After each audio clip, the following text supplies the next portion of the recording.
Well, good morning. My name is Matt Peace. Actually, my wife and I used to attend here for about a year during the time the Eagles won their first Super Bowl. I'm not an Eagles fan, so I can't tell you the year of that, but you probably can. It was pre-pandemic, though. I've known Jimmy for probably about 20 years, which is probably longer than most of you. And I do accept the pity of that. When we were here, we were part of a small group at Eric and Jen Smedberg's house, who I think recently moved down to Florida. And when Eric found out I was speaking here, he texted me yesterday and said that he needs a shout out. So Eric, this is your shout out. Hi, Eric and Jen. So I want to show you a picture of my family. Because most people like me better once they see my family and they listen better. So I don't know if it's up there now. It's a picture of my wife and I. So this is at Notre Dame in Paris. And why we moved, we live in Mount Holly now. We moved because she works at McGuire Air Force Base. She's a social worker embedded with security forces there. And then the next picture is a picture of my son. Both our kids are adopted, and my son is a pilot for Mesa Airlines, and he next June will be flying United-branded airplanes, like the 75-person seat airplanes, which is crazy because when we were here, he was just out of high school, but he couldn't keep his room clean, and now we're entrusting him to get 75 people safely from destination to destination. And then the last picture here is our daughter Augie. And there's something talking up here. I don't know. Our daughter Augie was our little tiger, and we adopted her when she was 16, knowing that she would not probably make it to 30. And in April of this year, she passed away with kidney and heart failure. But she was definitely a challenge. She was here's my water. Thank you. And I think searching out who's talking up here.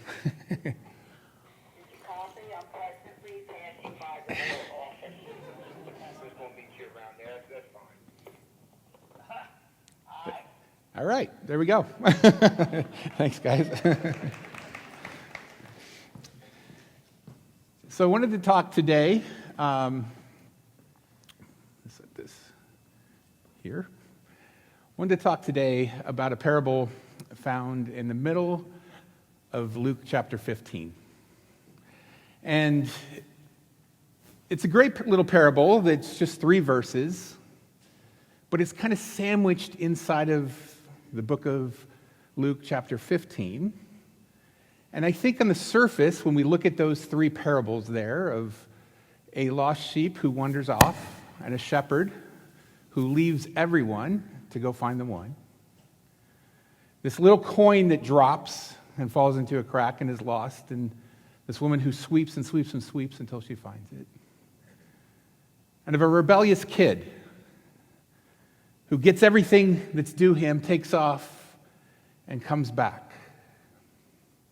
to a waiting father.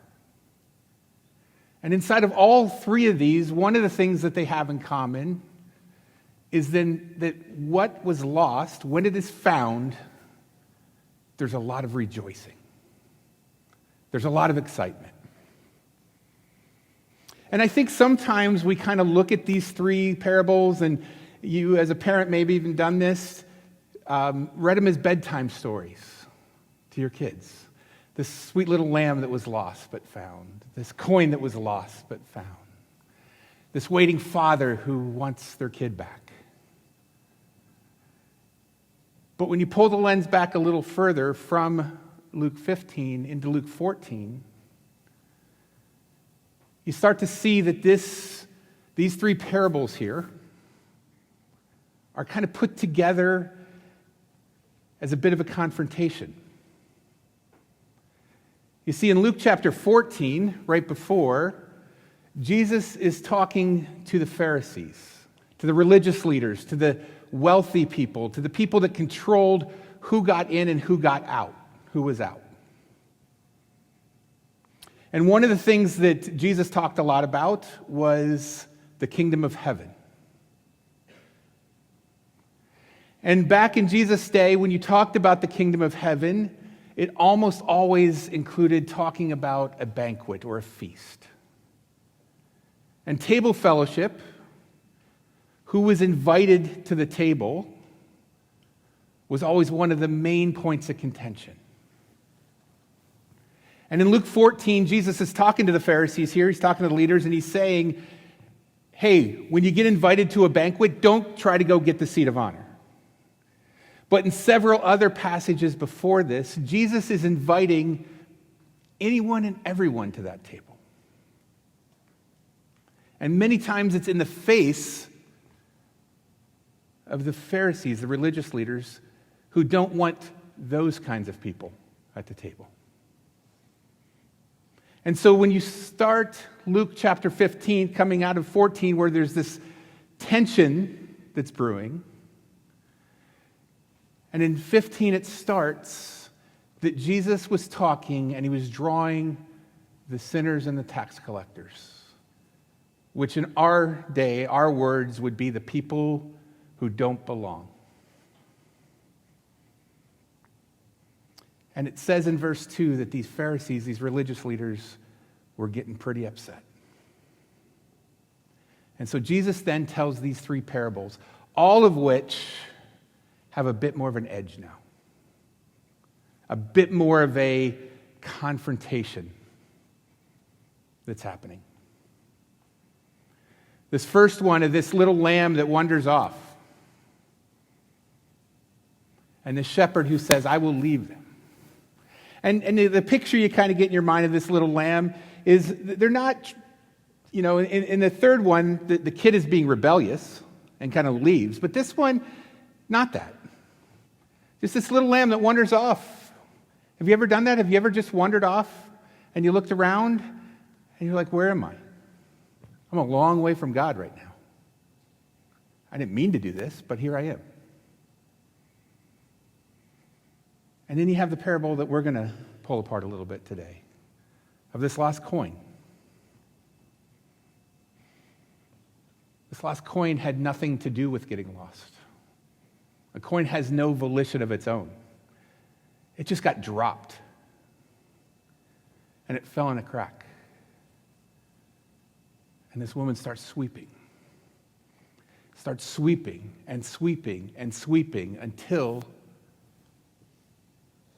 the flashlight on your phone runs out? No. Till the broom is no longer working? No.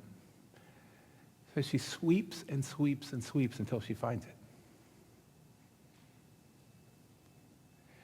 It's almost as if she's putting the value of this little coin the same as a person, the same as one of your kids. As a parent, have you ever lost a kid, like at the mall or something? I lost my son, the one that's the pilot now, 4 or 5 years old, at a McDonald's Playland. When you lose a kid, you become a crazy woman. I became a crazy man. I'm sitting there, let him go into McDonald's Playland, and I've got my cup of coffee and I've got my book and I'm starting to read, and every 3-4 minutes he would run up to me and take a sip of his high C and tell a story about what this 8-year-old just did, and then he'd run back into the playland. And I'm reading this book, and I got lost in the book, and about 10 minutes later I come out and I'm like, oh, I haven't seen him in a bit. And you know that panic that sets in? And I'm looking out the door. Did he get out the door? Did he run to the bathroom? I can't see him here. I'm looking for him. I'm calling out his name. Other parents are now starting to see what's going on and looking around. And he may still be up there in this playland, but I don't know. I'm a crazy man at this point. And so the parents say, get on up there, look for him. We all have to do it. And I'm climbing up this slide, and I am not built to climb up slides in McDonald's Playlands. And this 8-year-old kid comes sliding down. He's like, turn it around, pal. This is a one-way, exit only. But I am panicking looking for him. And I finally get up to the top, and there he is, laying, hiding, thinking he's being funny. But I found my son. It's almost as if this crazy woman is doing this for a coin. A coin that is pretty much worthless. Maybe a peasant woman who doesn't have a lot of coins would go for this. But certainly not the religious leaders, the Pharisees of the time. They're not interested in this coin because they've got lots of coins.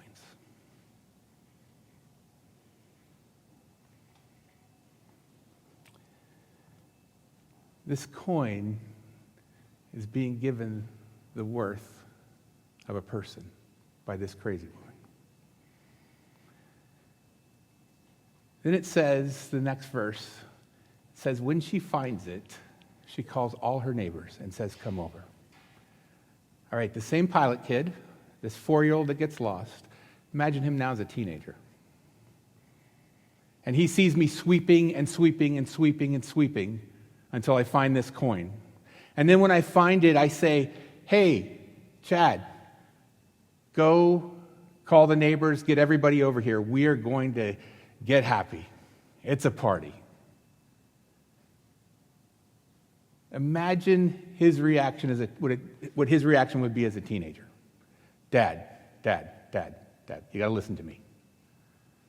I'm super happy you found this coin, but you can't call the neighbors. They'll think you're an idiot. Don't call them. But that's what this woman does. For this coin that is essentially worthless. I think this coin, in many ways, represents the least of us, the least of these. These coins that nobody really cares if they fall down and get lost in the cracks.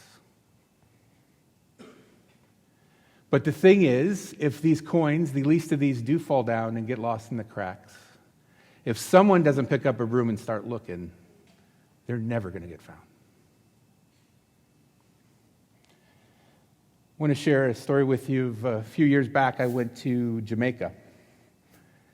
And we were delivering some basically medical supplies to this this campus for kids with special needs. And a lot of times in developing world countries, there's not enough resources for families to hang on to kids, and so they kind of put them in group homes.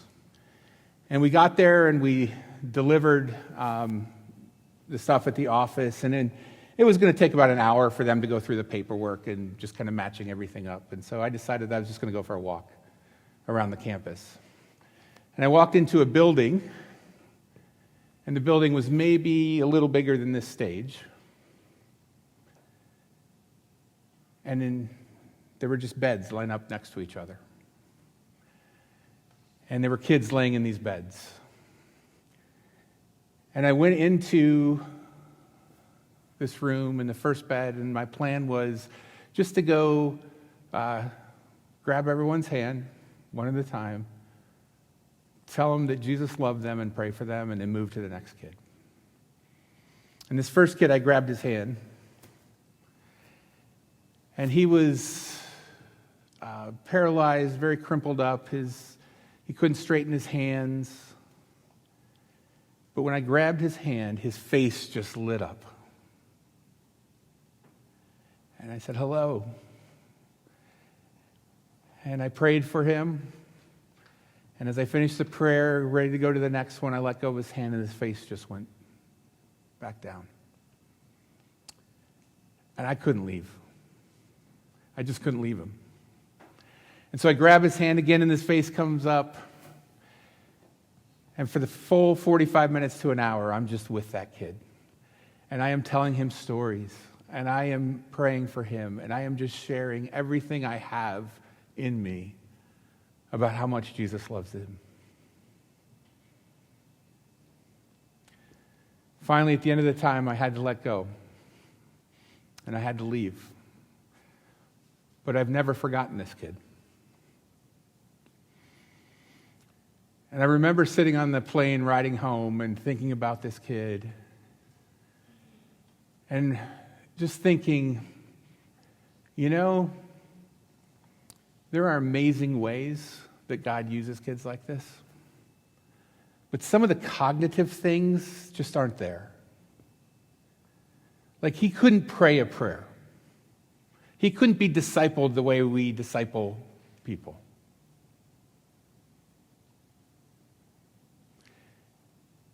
And I remember thinking this. And I don't know if I believe this to be true in my theology or not, and you may not either. And if you get upset and you're an email writer, my email's mattpeace@gmail.com. Feel free. Not Jimmy. Just send them to me. But I remember sitting on that plane thinking, what if? What if when this kid dies, the first thing he sees is this crazy woman with a broom who's saying, "There you are. I've been looking for you."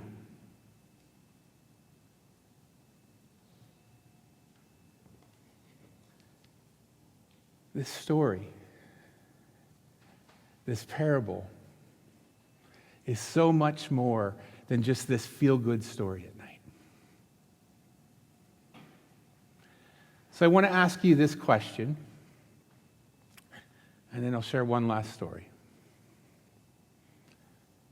Where are you in this Luke 14 to 15 piece? Where are you? I think some of you might be that little lamb that wandered off. You weren't trying to leave God, but all of a sudden you look up and there is no one around. And if that's you, let me throw a little advice at you. Make a little sound. Go bah. Tell somebody you're lost. Let them bring you back. Help you come back. Maybe some of you right now feel like that lost coin. You're not just broken, you're shattered. And you don't feel like you can do anything right now.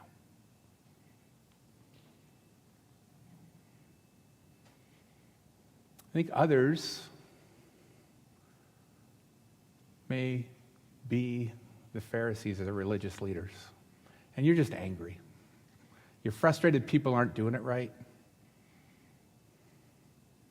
And to you, I want to make an invitation.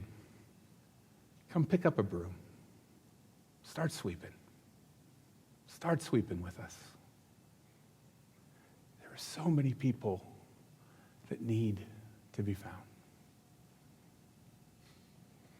And I still think there's some others who probably, as you hear this, have a little smile on your face. And the reason is because you know the heart of God. And you know he's that shepherd that's going to leave everyone to come get you and others. The heart of God is that crazy woman who's going to sweep until the coin is found. Or he's that waiting father who just wants his son back.